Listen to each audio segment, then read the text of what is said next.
to Champion the Passion, a weekly pro wrestling podcast where we inspire you to champion your passions and celebrate the joy in what you love. I'm your host. My name is Victoria Daisy, and today we're going to be recapping everything that happened last night on AEW Dynamite, or as they like to call it, Fright Night Dynamite, since it is Halloween week.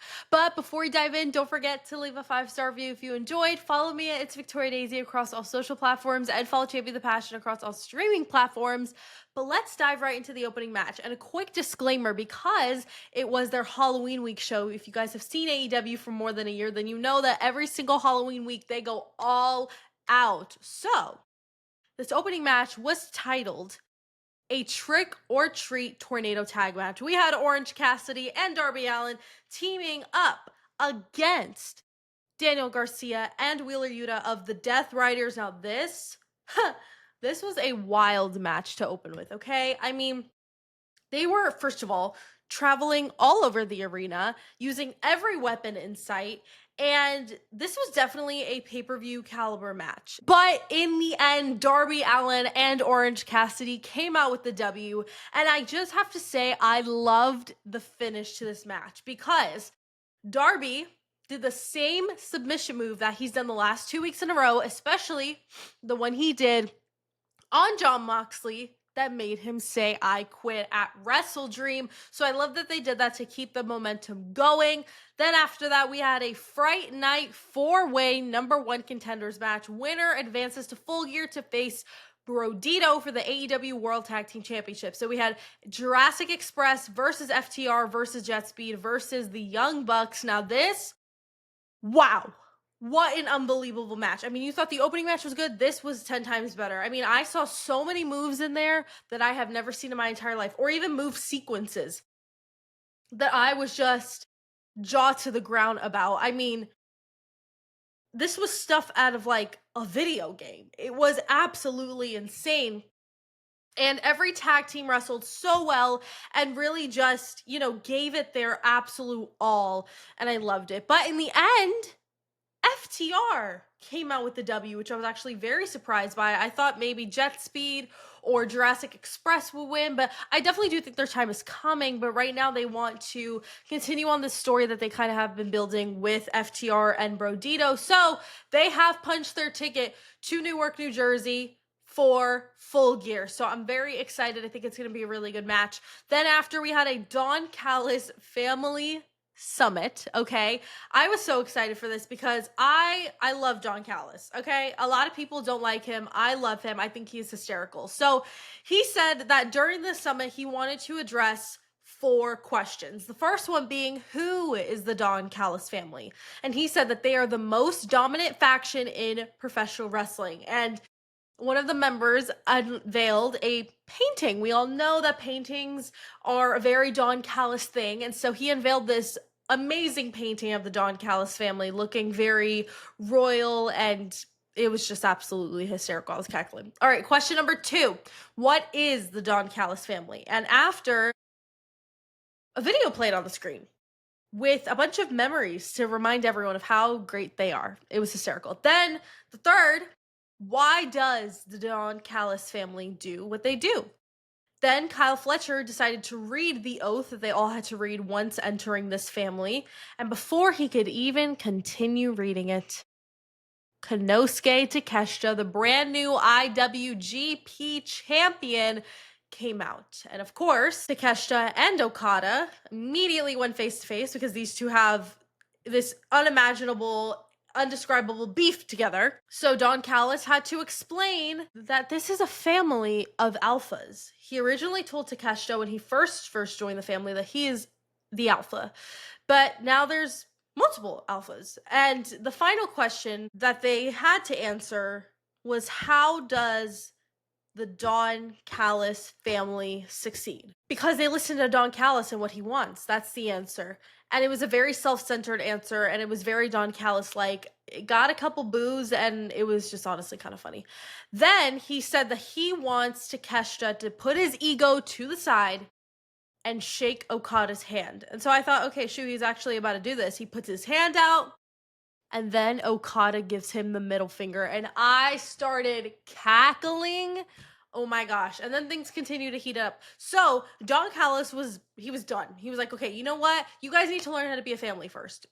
So how about you guys team up together on Collision? So that's exactly what's going to happen. The match, their opponents, excuse me, have not been announced, but we do know Takeshita and Okada will be a tag team on Saturday on Collision against whom I don't know, but very curious to find out. Then we had a match between Jon Moxley and Kyle O'Reilly. Now, this match was pretty good, but it actually ended very quickly via countout. And after, all hell broke loose because the Death Riders came out to attack Kyle, but then Darby Allin, Orange Cassidy, Mark Briscoe, and Roderick Strong all came out as backup. They came out for the save, and it turned into one whole brawl. And once they were finally able to be separated, Darby got on the mic and asked why Moxley is running and the fact that he wants to do this now.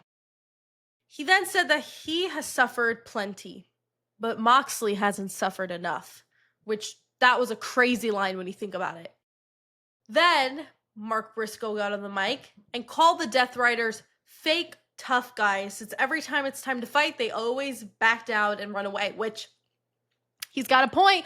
Clock that T, call him out. Then Orange Cassidy got on the mic, which was kind of forced by Mark Briscoe, but it's okay, to say that 2 weeks from now, at Blood and Guts, we are getting the Death Riders versus Orange Cassidy, Roderick Strong, Darby Allin, and Kyle O'Reilly. Oh, and Mark Briscoe.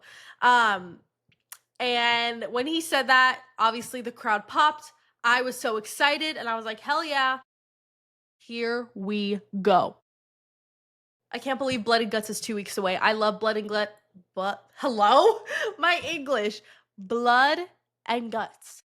I cannot wait. Blood and Guts is so good. If you've never seen Blood and Guts before, buckle up. It's exactly what you think it is. Blood and Guts, truly. Then we had round 1 in the AEW Women's World Tag Team Championship Tournament. We had the Sisters of Sin versus Queen Aminata and Jamie Hayter. This was a really good match. I loved all the athleticism, storytelling, and spots, but in the end, the Sisters of Sin won and now advanced to the semi-finals. So far my predictions are right. Last week I did talk about the entirety of my predictions for the tournament. So let's see if I get the rest of the tournament correctly. But so far, so good. I said that the Sisters of Sin would advance, and here we are. But after the match, we had a backstage segment with Tony Schiavone, Megan Bayne, and Penelope Ford. Obviously, they were scheduled to have a match later on in the night. I forgot against who. I can't remember. Was it Tony and Mina? Crap. No, it wasn't. I don't remember who they were supposed to fight. Oh, Ty J. They were supposed to fight Ty J last night.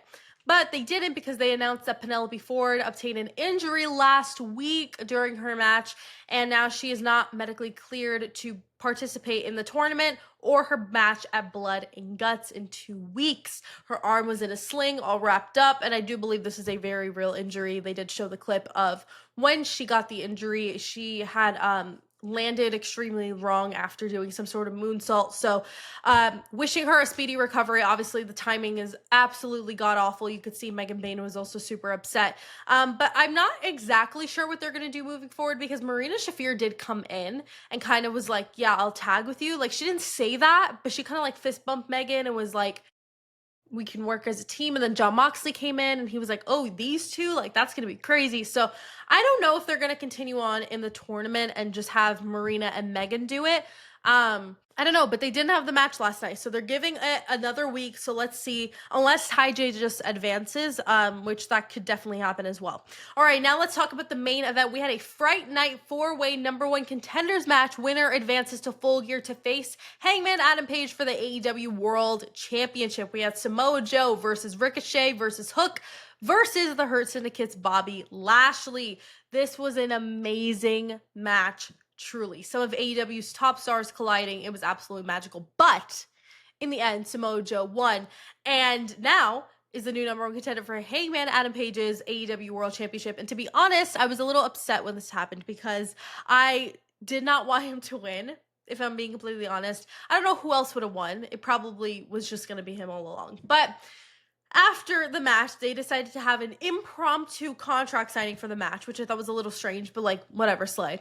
So they brought out people in costumes to bring out the contract. It was absolutely hysterical. And so he signed it, and then after he signed it, he got on the mic to say that Hangman's days as champion are numbered, and that at Full Gear everything's going to change, blah, blah, blah. And then Tony Schiavone got back in the ring to celebrate with them. But lo and behold, it was Hangman himself. Dun dun dun. And we know that in previous years for the Halloween episodes, Hangman Adam Page always does something like this where he'll dress up as a character and then reveal himself and attack. But throughout the entire show, I mean, we saw nothing of Hangman. So I was like, oh shoot, like, is he not going to do it? And then when all the characters came out ready with the contracts, I thought maybe he was one of them, which Samojo thought the same thing because they attacked Stay Puff Marshmallow, which was one of the characters that was out there because Hangman dressed up as that one time. Whatever, it wasn't him. He was dressed as Tony frickin' Schiavone. They had altered his microphone to sound like Tony Schiavone. And I even thought too, it's buzzing kind of weird. Like that, the microphone sounds off. But I didn't think too much about it.